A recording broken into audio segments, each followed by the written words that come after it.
reckoned with, certainly in the last couple of years, but he's been around for a while, hasn't he? He's been around for a long time. As a matter of fact, he came here as kind of a child prodigy, protege of Dizzy Gillespie. As a matter of fact, most people thought he was a Dizzy Gillespie clone because he played so much, he'd assimilated so much of the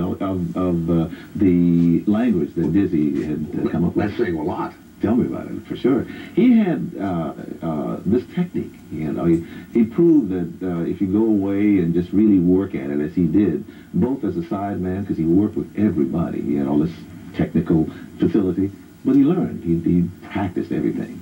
And he was so, he worked so very hard that he could play like almost anybody. But very few people can play like Jon Faddis.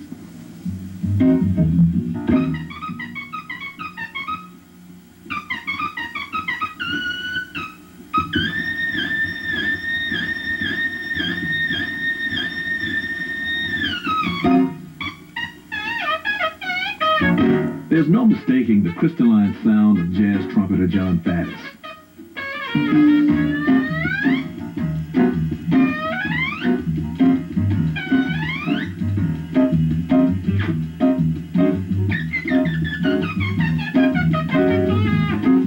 Faddis plays well, entertains his audience, and has a good time. Ladies, you want to get a trumpet blast on?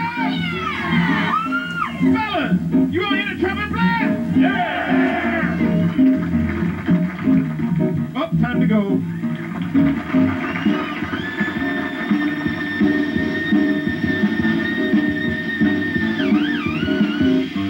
Now 41 years old, Faddis has his own musical identity and a distinctive trumpet voice, but it wasn't always that way.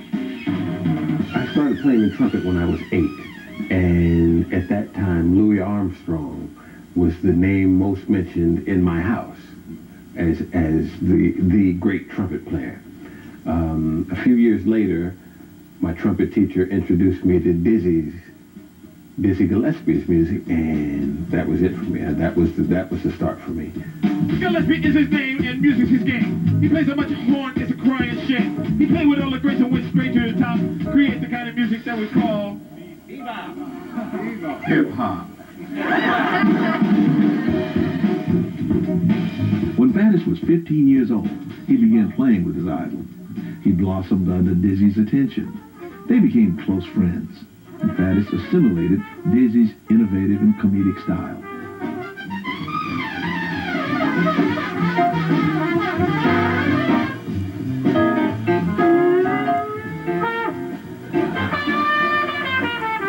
My trumpet teacher said Dizzy was the greatest, so I said, if he's the greatest, that's who I want to sound like.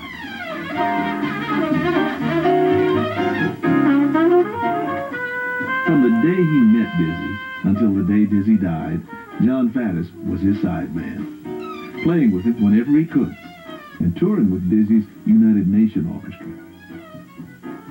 Faddis copied Dizzy's style so well that people began calling him a Dizzy clone, and didn't always recognize the quality of Faddis's own playing. Now, did that bother you? Yes, it bothered me, and at that time I didn't understand it. I didn't understand what they meant by, oh, he's just playing Dizzy Gillespie. And I went through a lot because of that criticism. Actually withdrew from the jazz scene for a while. And the reason was because you were reacting to the criticism. I was reacting to the criticism, and I was afraid. Afraid? Afraid. Of what? Of the thing that I wanted to do most, and that's to play the trumpet. But I was afraid to go out and do that.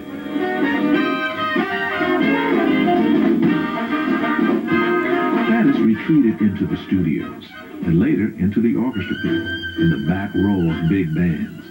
He was well paid and well respected, but not well known.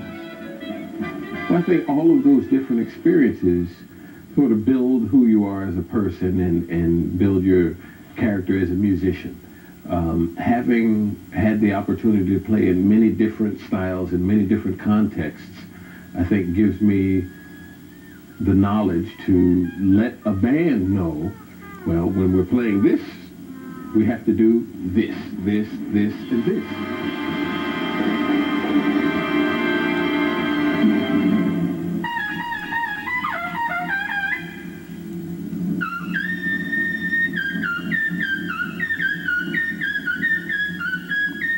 In 1991, jazz impresario George Wein asked Faddis to create and conduct the Carnegie Hall Jazz Band. The 17-piece band reworks the jazz repertoire for a new generation. It enables me to be in front of what I think is probably one of the greatest big bands that I've ever had a chance to listen to, because everyone in the band is someone that I picked. It's a wonderful experience. It's finally coming together.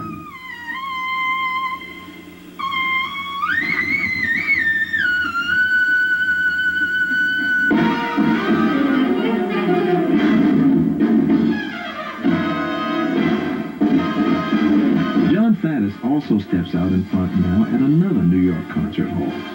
He helps the Lincoln Center Jazz Orchestra showcase jazz as a fine art.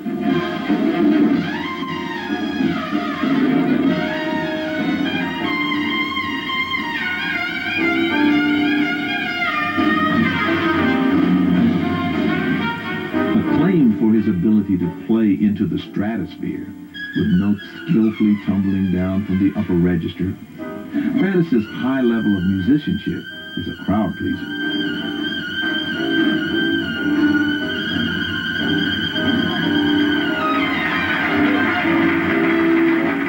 You know it's Jon Faddis when he holds a high note.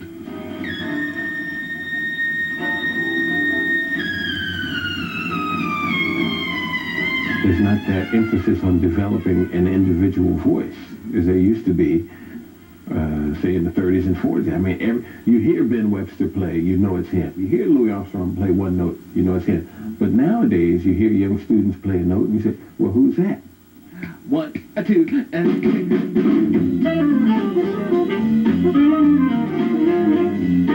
To go forward with his own music, Faddis goes back in time through jazz history. He listens to everything and urges young players to do the same. He helped these students at Teaneck High School in New Jersey to know and respect their jazz roots.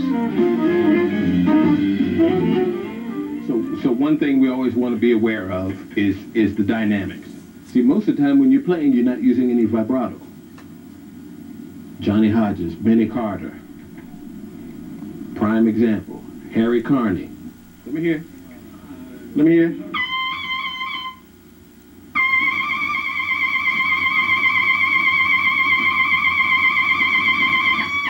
There's a big difference, and that comes from experience, and that comes from listening to the masters. You have to.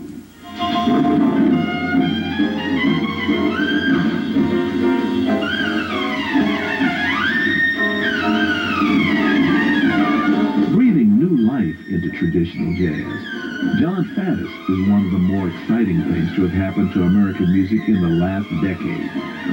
Long admired as Dizzy Gillespie's protege, Faddis is now blowing up a storm on his own.